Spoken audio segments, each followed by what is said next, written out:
আচ্ছা, তারপরে drawing room 9 fit 6, দেন 9 fit 3।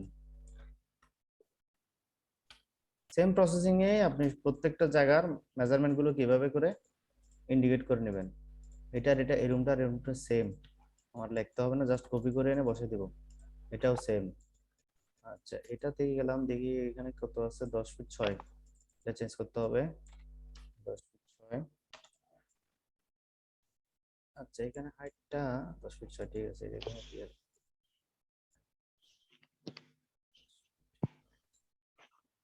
Farhad নাকি ঢুকছে? আচ্ছা আচ্ছা, আমি ইয়া করে দিচ্ছি, অ্যাডমিট করে দিচ্ছি। আচ্ছা, এইখানে একটা ফল্ট হয়েছে, দেখেন ফল্টটা এখন চোখে পড়লো আর কি। এই যে যখন আমি এই মেজারমেন্টটা আর এই মেজারমেন্টে মিলতেছে না, তখন আমি বুঝলাম এখানে একটা ফল্ট আছে। এখানে ভার্টিক্যাল মাপ কত, 10 ফিট 6, এখানে কত, 10 ফিট 1, তার মানে এখানে ফল্ট আছে। ফল্টটা চেক করার জন্য কনস্ট্রাকশন লাইনে গিয়ে এই লাইনের অ্যালাইনমেন্টে একটা লাইন আঁকবো। এই যে দেখা যাচ্ছে ফল্টটা কোথায়, এই ওয়ালটা শুরু হয়েছে ওই পাশ থেকে, আর এই ওয়ালটা শুরু হয়েছে লাইনের এই পাশ থেকে, তাহলে এটা একটা ফল্ট। সমাধান করার জন্য বাম পাশ থেকে যে লাইনগুলো আমি মুভ করবো, সেই লাইনগুলোকে জাস্ট এভাবে ধরে পুরোটা লাইন ধরবো। দেন এটার সাথে আর কি কি মুভ হবে সেগুলোকে একসাথে সিলেক্ট করলাম। সিলেক্ট করে just move button, move active করে সরাই দিব। আমার কি ওই কাজটা হয়ে গেল। তাহলে এখানে 10 ফিট 6 ওকে আছে, এটা কিছু করতে হবে না। দেন কিচেনটাকে কপি করলাম, কপি করে এখানে বসিয়ে দিলাম। 6 ফিট 5, 10 ফিট 1, ওকে। এটা সেম, এটাও কপি করতে পারবো।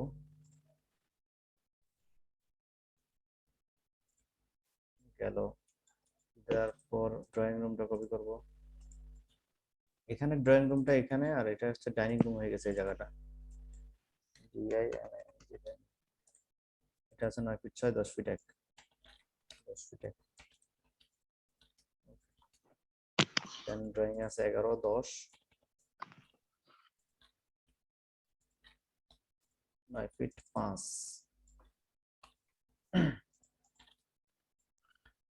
একটা টয়লেট বাকি এটা কি আছে। ভাই সবগুলো অটো চেঞ্জ হয়ে যাবে এভাবে যদি ইয়া করি আমরা, কনস্ট্রাকশন লাইন দিয়ে যদি কোনো কিছু এডিট করি? কনস্ট্রাকশন লাইন দিয়ে এডিট করবেন যে? হ্যাঁ, মানে কোনো কিছু যদি ঠিক করি দেন কি এগুলা মেজারমেন্ট কি সব চেঞ্জ হবে অটো? হ্যাঁ অবশ্যই। না, আপনি একটা ওয়ালটা সরাইলে, ওয়ালটা যদি সরাই, যেমন আমি এটা ওয়ালটা সরাইছি না, তো হ্যাঁ, ওয়ালটা সরাইলে তো এখানে আগে ছিল মনে করেন 4 ফিট, এখন তো কত হয়েছে, 3 ফিট 7 হয়ে গেছে না। 3 ফিট 7 তো অটোই হবে, এটা অবশ্যই অটো হবে। আপনাকে জাস্ট একটু আচ্ছা। দেখে নিতে হবে আর কি,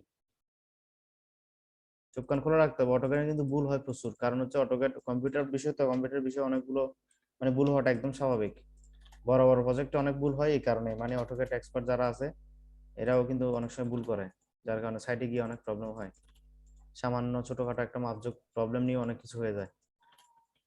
আচ্ছা, আমাদের ডাইমেনশনের কাজ শেষ, এখন আমি ডাইমেনশন গুলো মুছে দেই যেগুলো আমাদের লাগবে না।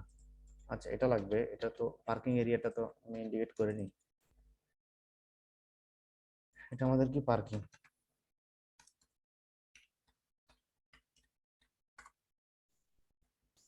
11 ফিট 10, 10 এদিকে আছে 24, 5।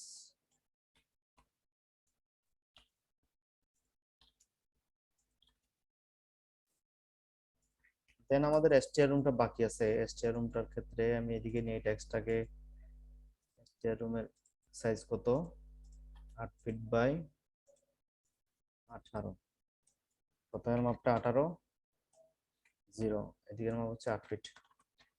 কোন মাপটা নিচ্ছি আমি এটা একটু কিন্তু খেয়াল রাখিয়েন, কারণ এটা কনস্ট্যান্ট, এটা এইভাবেই নেওয়া হয়।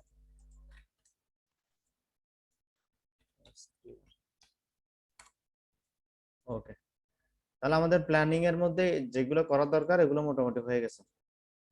ঠিক আছে, এখন নেক্সট আমাদের কাজ হবে কি, কলামগুলো বসিয়ে ফেলা।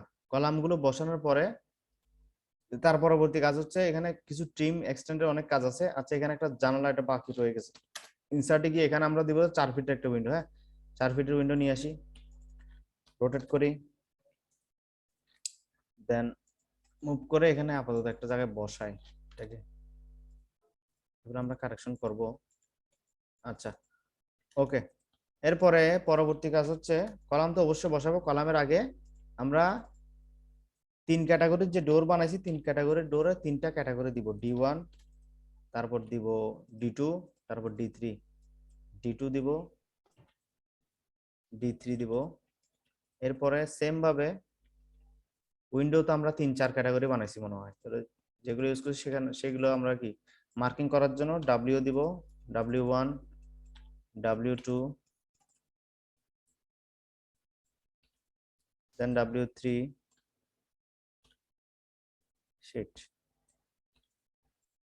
এখন D1 কোনটা, 3 ফিট 6 যেটা সেটা D1।